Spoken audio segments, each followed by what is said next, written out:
न्यूट्रीकोत्योर के YouTube channel में आप सबका स्वागत है। मैं हूं आपकी डाइटिशियन श्रुति भार्गव। आशा है आप सब लोग अच्छे होंगे और इस समय अपनी सेहत का अच्छे से ध्यान रख रहे होंगे। आज मेरे कुछ सवाल हैं आपसे। डायबिटीज क्या है? क्या आप हाई ब्लड शुगर लेवल से जूझ रहे हैं? घंटे पर वॉक करने के बाद भी आपकी ब्लड शुगर्स कंट्रोल नहीं हो रही है और आपकी एलोपैथिक दवाइयों की डोसेज या इंसुलिन बढ़ती जा रही है? तो अगर ये सब आपके सवाल हैं तो आज का वीडियो आपके लिए है। आज के वीडियो में आपको पता चलेगा कि डायबिटीज इन एक्चुअल होती क्या है और क्या रीजन है कि इतनी मेहनत करने के बाद भी आपके ब्लड शुगर लेवल्स कंट्रोल नहीं हो पाते। जब ये सवाल लोगों से पूछा गया कि डायबिटीज होती क्या है, तो लोगों का कहना है कि डायबिटीज हाई ब्लड शुगर की बीमारी है। इन actual high blood sugar levels तो डायबिटीज में एक परिणाम है। डायबिटीज एक्चुअली इंसुलिन रेजिस्टेंस या पुअर इंसुलिन सेंसिटिविटी की बीमारी है। अब हमारा जो पूरा प्लान होना चाहिए वो इंसुलिन सेंसिटिविटी को इम्प्रूव करने के लिए होना चाहिए, क्योंकि हम किसी भी बीमारी की अगर जड़ पर काम करते हैं तो हम बेटर तरीके से उसको मैनेज कर पाएंगे, उसको कंट्रोल कर पाएंगे और हो सकता है कि हम उसकी जड़ तक पहुंचकर उसको खत्म भी कर पाएं। आज का हमारा वीडियो इसी के ऊपर है। इंसुलिन सेंसिटिविटी को हम कैसे इंप्रूव कर सकते हैं, आइए देखते हैं इसके लिए हमें क्या करना होगा। मैंने अपनी पहली वीडियोस में भी इस बारे में बात करी है कि पूरी नींद लेना, अच्छी सी नींद लेना बहुत जरूरी है, क्योंकि नींद एक वो पीरियड है जब आपकी बॉडी रेस्टिंग फेज में जाती है, रिपेयर एंड रिजुवनेट करती है। इस टाइम अगर नींद पूरी नहीं हो पाती है देन कॉर्टिसोल हार्मोन रिलीज होता है जो इंसुलिन सेंसिटिविटी को पुअर करता है। एंड इसी टाइम पे आपका अगर नींद पूरी नहीं हो पाती है तो उसकी वजह से आपका ग्रेलिन हार्मोन जो भूख को लगाता है वो हार्मोन बढ़ता है और लेप्टिन हार्मोन जो आपकी एपेटाइट को कंट्रोल करता है वो हार्मोन कम हो जाता है। इस वजह से एक इम्बैलेंस क्रिएट होता है आपकी एपेटाइट में, तो उस वजह से भी आपकी ब्लड शुगर्स बढ़ती हैं। सेकेंड है एक्सरसाइज। अगर आप एक्सरसाइज करते हैं तो ना ही सिर्फ आपकी कैलोरीज बर्न होती हैं, लेकिन एक्सरसाइज करने से भी इंसुलिन सेंसिटिविटी इंप्रूव होती है। तो अगर आप ये सोचते हैं कि मैं सिर्फ डाइट से अपनी डायबिटीज को कंट्रोल कर सकता हूं, देन आपको ये इस नजरिए पर भी ध्यान देना होगा कि इंसुलिन सेंसिटिविटी इंप्रूव करने के लिए एक्सरसाइज बहुत इंपॉर्टेंट है। कार्डियो वर्कआउट के साथ साथ स्टडीज सजेस्ट करती हैं कि आपको वेट ट्रेनिंग एक्सरसाइजेस या बॉडी वेट एक्सरसाइजेस भी करनी चाहिए, बिकॉज उससे भी इंसुलिन सेंसिटिविटी इंप्रूव होती है। थर्ड, हम अपने स्ट्रेस को मैनेज करके अपनी इंसुलिन सेंसिटिविटी को इंप्रूव कर सकते हैं।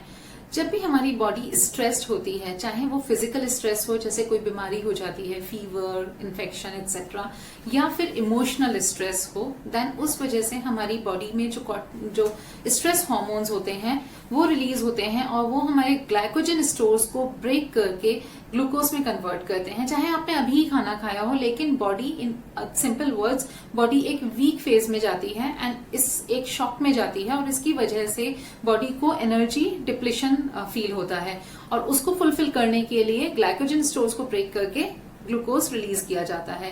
इस वजह से भी आपके ब्लड शुगर्स बढ़ जाते हैं।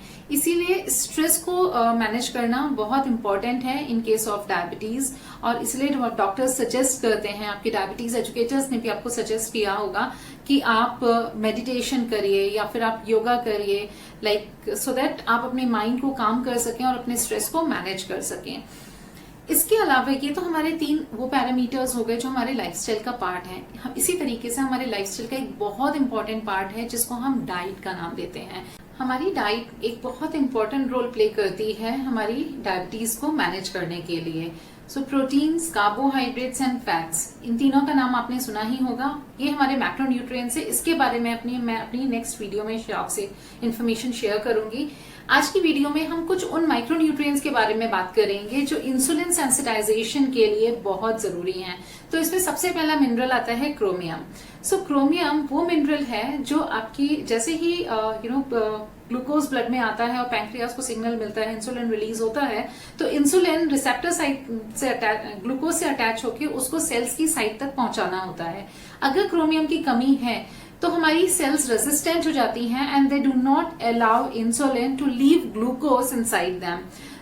ये क्रोमियम की डेफिशिएंसी की वजह से होता है। ट्रेस मिनरल है, बहुत कम क्वांटिटी में हमारी बॉडी को चाहिए होता है, लेकिन बहुत इंपॉर्टेंट, बहुत क्रूशियल रोल प्ले करता है।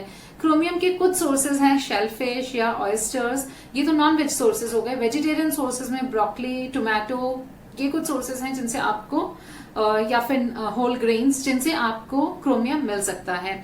नेक्स्ट हमारा मिनरल है जिंक। जिंक हमें पता है it is very crucial for our body, okay, लेकिन इंसुलिन सेंसिटिविटी को इम्प्रूव करने के लिए, इंसुलिन हार्मोन की प्रॉपर मूवमेंट के लिए, क्वालिटी रिलीज के लिए भी जिंक बहुत इंपॉर्टेंट रोल प्ले करता है।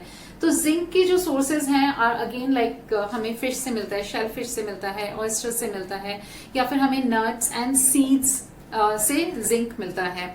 इसके अलावा नेक्स्ट हमारा है magnesium. Magnesium again is a very crucial mineral.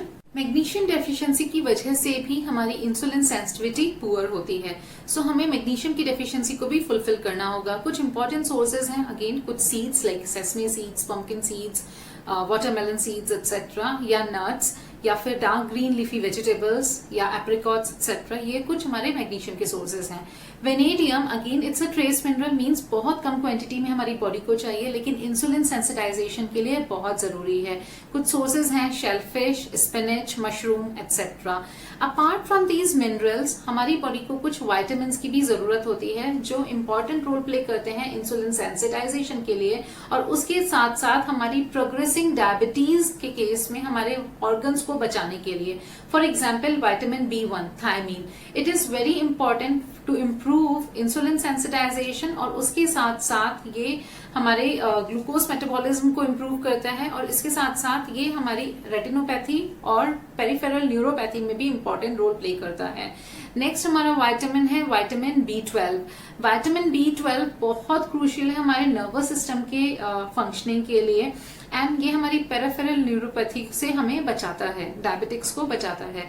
So vitamin B12 एक अगेन क्रूशियल एलिमेंट हो जाता है। देन थर्ड हमारा आता है विटामिन D3। विटामिन D3 आप सबने सुना है कितना इंपॉर्टेंट है आपके बोन्स के लिए, ऑस्टियोपोरोसिस से बचाने के लिए, क्योंकि कैल्शियम के एब्सॉर्प्शन के लिए हमें पता है विटामिन D3 चाहिए होता है। लेकिन studies have shown that and proven that vitamin D3 also works as a hormone, and हमारे insulin sensitisation, glucose metabolism, fat metabolism के लिए विटामिन D3 बहुत बहुत इंपॉर्टेंट है। आज के दौर में जब कोविड-19 से भी हमारी लड़ाई चल रही है और हमें इम्यूनिटी बूस्ट करनी है, विटामिन D3 बहुत क्रिटिकल है। इसीलिए हर एक डायबिटिक के लिए अपने विटामिन D3 पर नजर रखना अगेन इंपॉर्टेंट रोल है। नेक्स्ट है vitamin C and vitamin E। So vitamin C and vitamin E antioxidants की तरह काम करते हैं, हमारे इम्यून सिस्टम के लिए बहुत जरूरी है, लेकिन उसके साथ साथ इंसुलिन सेंसिटाइजेशन और बेटर ग्लूकोज मेटाबॉलिज्म में भी एक बहुत इंपॉर्टेंट रोल प्ले करते हैं। Omega 3 fatty acids are again very important. So omega 3 fatty acids हमें मिल जाते हैं कुछ सीड्स में, जैसे कि फ्लैक्स सीड्स या चिया सीड्स, हमें फिश में मिलते हैं। अनफॉर्चुनेटली हमारे इंडिया में वो फिशेस अवेलेबल नहीं होती जिससे हमें ओमेगा 3 फैटी एसिड्स मिलता है। सो हमारे पास में इधर तो सप्लीमेंट एक सोर्स रह जाता है, या फिर हमारे पास नेचुरल सोर्सेज चिया सीड्स और फ्लैक्स सीड्स रह जाते हैं। देन इसके अलावा कुछ एंटीऑक्सीडेंट्स हैं जैसे अल्फा लिपोइक एसिड या फिर ल्यूटेन या जियाजेंथिन, जो इंपॉर्टेंट रोल प्ले करते हैं हमारी बॉडी में जो डायबिटीज की वजह से कॉम्प्लिकेशंस अराइज होती हैं, जैसे कि रेटिनोपैथी या पेरिफेरल न्यूरोपैथी एक्सेट्रा। सो उससे फाइट करने में बहुत इंपॉर्टेंट रोल प्ले करते हैं। इन सब के बारे में हम अपनी नेक्स्ट वीडियोस में आपके साथ इन्फॉर्मेशन शेयर करेंगे। आपके लिए एक बहुत अच्छी गुड न्यूज है, हमने अपनी रेसिपीज की सीरीज भी स्टार्ट करी है। ये हमारी हेल्दी कुकिंग रेसिपीज हैं। जितने भी मैंने यहाँ पे विटामिन्स, मिनरल्स या मैक्रोन्यूट्रिएंट्स की बात करी है, उन सबको हम किस तरीके से हेल्दी रेसिपीज और टेस्टी रेसिपीज में डाल सकते हैं और एंजॉय कर सकते हैं, वो हमारी अपकमिंग वीडियोस में आपको मिलेगा। ये सीरीज स्पेशली शेफ्स लेकर आ रहे हैं। कुछ सेलिब्रिटी शेफ्स हैं जो इतनी टेस्टी और हेल्दी रेसिपीज आप लोगों के लिए डिजाइन कर रहे हैं, जिससे कि आप उन रेसिपीज को एंजॉय कर पाएं। आई होप ये इन्फॉर्मेशन आपके लिए हेल्पफुल रही होगी, कैसे इंसुलिन सेंसिटाइजेशन पे वर्क किया जाए, बेटर डायबिटीज मैनेजमेंट किया जाए, ब्लड शुगर्स को कंट्रोल किया जाए। अगर आप किसी को जानते हैं जिनके हाई ब्लड शुगर लेवल्स हैं और वो भी ये वीडियो अभी तक नहीं देख पाए हैं, तो फटाफट से इस वीडियो को उनको शेयर करिए। हमारे चैनल को अगर आपने अभी तक सब्सक्राइब नहीं किया है तो इसको सब्सक्राइब करना मत भूलिएगा, बेल आइकन प्रेस करना मत भूलिएगा। आपका प्यार देने के लिए बहुत बहुत धन्यवाद। Thank you.